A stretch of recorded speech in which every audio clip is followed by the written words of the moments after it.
கர்த்தருடைய பரிசுத்த நாமத்திற்கு மகிமுண்டாகட்டும். ஆண்டவராகிய இயேசு கிறிஸ்துவின் நாமத்தினாலே அன்பு கர்த்தருடைய பிள்ளைகளாகிய தங்கள் அனைவருக்கும் சுவீட் ஊழியத்தின் சார்பாக வாழ்த்துக்களையும் ஸ்தோத்திரங்களையும் தெரிவித்துக் கொள்கின்றேன். ஏசாயா தீர்க்கதரிசியின் புத்தகம் 43ஆம் அதிகாரம் 21வது வசனம். ஏசாயா 43ஆம் அதிகாரம் வசனம் 21. இந்த ஜனத்தை எனக்கென்று ஏற்படுத்தினேன், இவர்கள் என் துதியை சொல்லி வருவார்கள். இந்த ஜனத்தை எனக்கென்று ஏற்படுத்தினேன், இவர்கள் என் துதியை சொல்லி வருவார்கள். என் அன்பு கடவுளுடைய பிள்ளைகளே, இந்த உலகத்தில் நாம் ஏன் பிறந்தோம், ஏன் வாழ்கின்றோம், எங்கே போய்கொண்டிருக்கின்றோம் என்றதான மிக முக்கியமான கேள்விகள் நமக்குள்ளாக எழுவதே இல்லை. ஒவ்வொரு நாளையும் நாம் கடந்து சென்று கொண்டிருக்கும் பொழுது நமக்கு தேவையான அல்லது உள்ளத்தில் என்ன தோன்றுகிறதோ அந்த காரியங்களையே நாம் செய்து கொண்டிருக்கிற மக்களாக நாம் இருக்கின்றோம். அன்பு கடவுளுடைய பிள்ளைகளே, இன்றைக்கி ஒவ்வொரு மனிதரும் ஒரு நோக்கத்தோடு கூட இந்த உலகத்தில் அனுப்பப்பட்டிருக்கின்றார்கள் அல்லது படைக்கப்பட்டிருக்கின்றார்கள். அதிலும் குறிப்பாக கடவுளால் தெரிந்து கொள்ளப்பட்ட பிள்ளைகள், கடவுளால் பிரித்தெடுக்கப்பட்ட பிள்ளைகளை குறித்து ஆண்டவர் பேசும் பொழுது, இந்த மக்களை எனக்கென்று நான் ஏற்படுத்தினேன் என்று குறிப்பிடுகின்றார். ஆண்டவருக்கென்று ஏற்படுத்தின மக்கள். ஒருவேளை இந்த வார்த்தையை சொல்லும் பொழுது நாம் இயல்பாகவே மற்றொரு காரியத்தை புரிந்து கொள்ளுகின்ற ஒரு காரியம் நமக்கு நேரிடும். அது என்ன?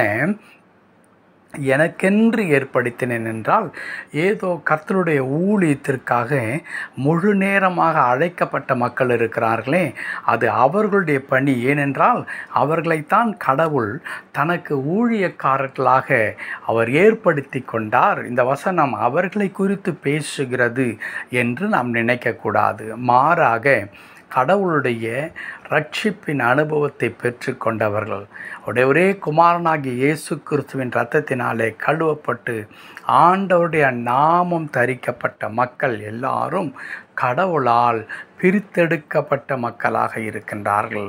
அவர்களை குறித்து சொல்லப்படுகிற வார்த்தை தான் இந்த ஜனத்தை எனக்கென்று ஏற்படுத்தினேன். முதல் காரியத்தை நாம் புரிந்து கொள்ள வேண்டும்.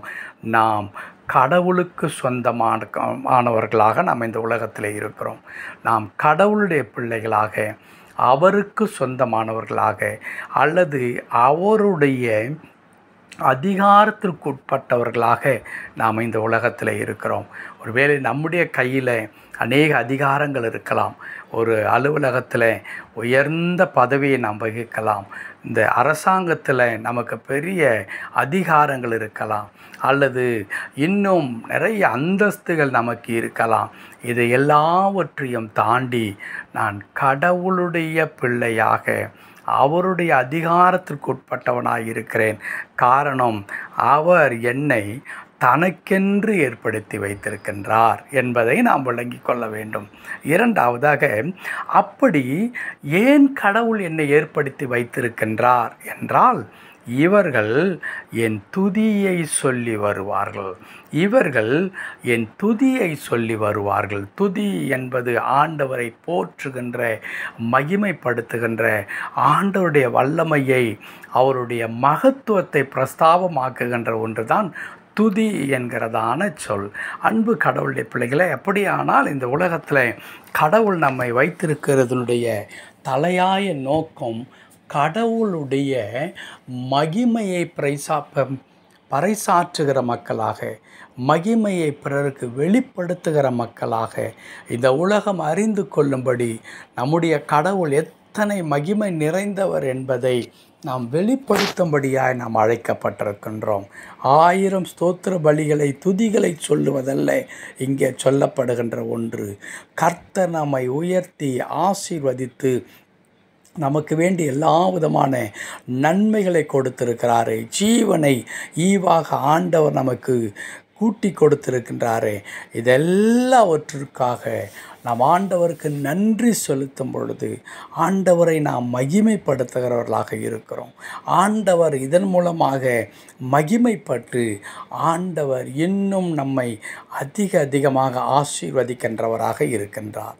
என் அன்பு கடவுளுடைய பிள்ளைகளே, இந்த உலகத்தில் கடவுள் நம்மை அனுப்பினதின் நோக்கத்தை அறிந்து அதன்படி செயல்படுவது, ஆண்டவருடைய நாமத்தை மகிமைப்படுத்துவது, ஆண்டவருடைய திருச்சித்தத்தை இந்த உலகத்தில் நிறைவேற்றுவது என்பது இருக்கிறதே, அது ஒவ்வொரு கடவுளுடைய பிள்ளையின் தலைமேல் விழுந்த கடமையாக இருக்கிறது.